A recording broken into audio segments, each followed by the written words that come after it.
کرام مشائخ اعظام کا مشکور ہوں کہ پاکستان کے اندر جس طرح سے یکجہتی کے ساتھ ہم نے سارے معاملات کو دیکھا ہے تو وہ میرا کانفیڈنس بحال ہو جاتا ہے اس بات کے اوپر کہ اچھے کاموں کی بنیاد جو ہے وہ ممبر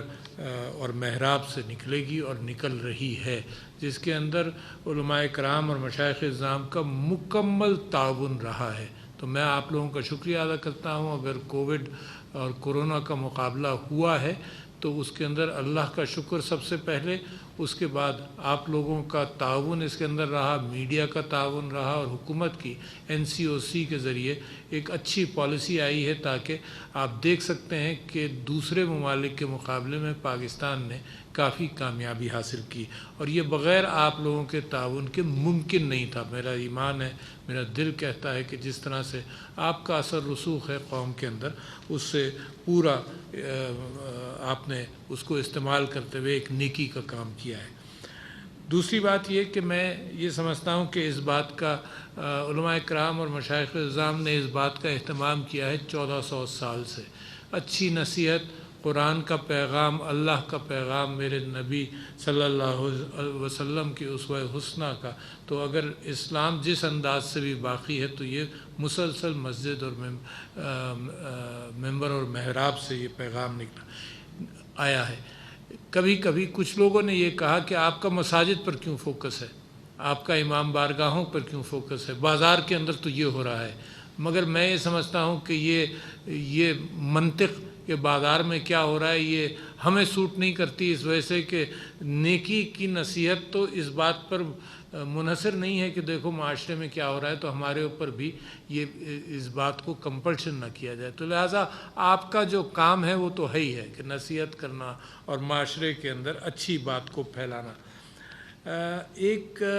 بات کا یہاں ذکر ہوا اور میں سمجھتا ہوں کہ کچھ غلط فہمی سی بن گئی، اور وہ یہ ہے کہ سرکاری خطبات کسی کمپلشن کے ساتھ اسلامک نظریاتی کونسل سے نکلیں گے، ایسی بات نہیں ہے۔ 2 سال پہلے میں نے درخواست کی تھی اسلامی نظریاتی کونسل سے کہ کچھ چیزیں، کچھ ضروریات ہیں قوم کی، اچھی آپ کے ممبر و محراب سے خطبات کے اندر اچھی نصیحتیں جاتی ہیں، کوئی اختلاف نہیں ہے۔ جھوٹ، سچ، درگزر، بے ایمانی، پانی کی کفایت، پیڑوں کے اعتبار سے تو یہ ہمیشہ جاتی ہیں۔ کچھ چیزیں ملک کی ضرورت بن جاتی ہیں۔ کورونا بذات خود وہ ضرورت ہے جس کی وجہ سے ہم آپ کے پاس آئے اور آپ سے درخواست کی کہ اس کو مسجد اور امام بارگاہوں سے اس بات کا پرچار کیا جائے۔ تو یہ میں آپ سے یہ بات کہہ رہا ہوں کہ اسی انداز سے صحت کی ضرورت جیسے کورونا میں آئی اور بہت ساری چیزوں میں قرآنی احکامات کے اعتبار سے، مثال کے طور پر پاکستان کے اندر سٹنٹنگ ہے، اس کے اندر ہم یہ سمجھتے ہیں اور منسٹری آف ہیلتھ بھی یہ سمجھتی ہے کہ اگر جو قرآن کے احکامات ہیں، اللہ کے احکامات ہیں کہ ماں چھاتی کا دودھ پلائے، جو پاکستان کے اندر اس انداز سے نہیں ہو رہا جس طرح سے اللہ کا حکم ہے، تو یہ بھی ہماری ذمہ داری ہے کہ اس کا ہم پرچار کریں، تو اللہ کا حکم ہے۔ اسی اعتبار سے اگر مجھے اور آپ کو یہ خیال ہے کہ وراثت کے اندر پاکستان کے بہت ساری جگہوں پر قرآن کا جو حکم ہے، اللہ کا جو حکم ہے، اس کی پابندی نہیں ہو رہی، تو بھی یہ ہماری ذمہ داری ہے۔ تو اس حوالے سے ہم نے ان سے گزارش یہ کی تھی کہ 52 خطبات کے لیے کوئی کتابچہ بنا دیں جس کے اندر پیش امام کی مدد ہو۔ کوئی کمپلشن نہیں ہے، صرف ایک بکلیٹ کے طور پر جہاں اچھے کام اور ہو رہے ہیں تو ہر پیش امام کے ہاتھ میں موضوع چننے کے اعتبار سے اس کے لیے ایک آسانی پیدا ہوگی۔ تو حکومت کا یہ قطعاً ارادہ نہیں ہے کہ اس کو کمپلسری کیا جائے۔ یہ آج کے دن کے اندر جو ساری باتیں آپ سب لوگوں نے کی اس کے اعتبار سے میں نے گزارش کی تھی کہ کچھ نکات کے اندر ہم تبدیلی بھی کرتے رہیں گے، جو لکھتے رہیں گے، اور پھر یہاں پر اس کا ذکر بھی ہو جائے۔ تو میں ان کو پڑھ دیتا ہوں۔ ایک مشترک سا ایک اعلامیہ ہے، اس اہم ترین نشست کے اعتبار سے قوم کو جو پیغام جانا ہے ان کے نکات میں پڑھ رہا ہوں جو آپ لوگوں سے حاصل ہوئے۔ نمبر 1، عوام الناس کی جان اور صحت کی حفاظت مقاصد دین اور شریعت میں سے ایک مقصد ہے۔ پہلا نکتہ تو یہ ہے جو اس کی بنیاد رکھتا ہے۔ نمبر 2، کورونا ایک وبائی مرض ہے جس کی روک تھام اور علاج معالجے کا اہتمام کرنا صرف شریعت کا تقاضا ہی نہیں بلکہ حکم ہے۔ نمبر 3، کورونا وبا سے لاکھوں لقمہ اجل بن چکے ہیں۔ صحت کے ماہرین بھی اس کی مستقل روک تھام کے لیے ویکسین لگوانے پر زور دے رہے ہیں۔ علماء و مشائخ بھی صحت کے ماہرین کی رائے کو اہمیت دیتے ہیں۔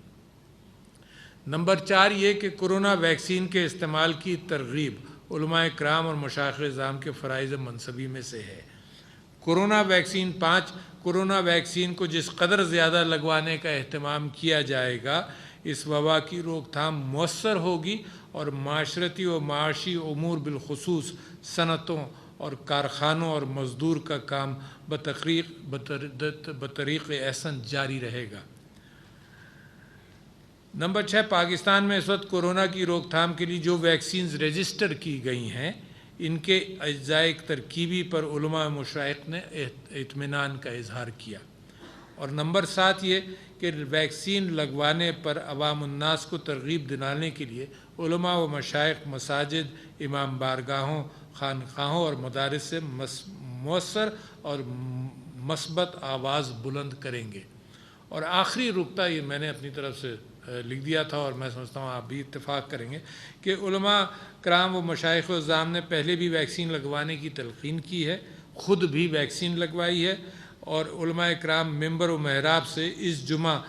جمعے کو 4 جون کو بھی ویکسین لگوانے کی خصوصی تلقین کریں گے اور اعلانات کا یہ سلسلہ آئندہ خطبات میں بھی جاری رکھیں گے۔ تو میں آپ سب لوگوں کا مشکور ہوں کہ پاکستان نے جو کامیابی اللہ کی مدد سے حاصل کی ہے اس میں آپ کا بہت بڑا رول ہے، اور جو ثواب، جتنی جانیں بچی ہوں گی، جو ثواب ہے ان سارے اچھی نصیحتوں کا، وہ ثواب کے اندر اللہ تعالیٰ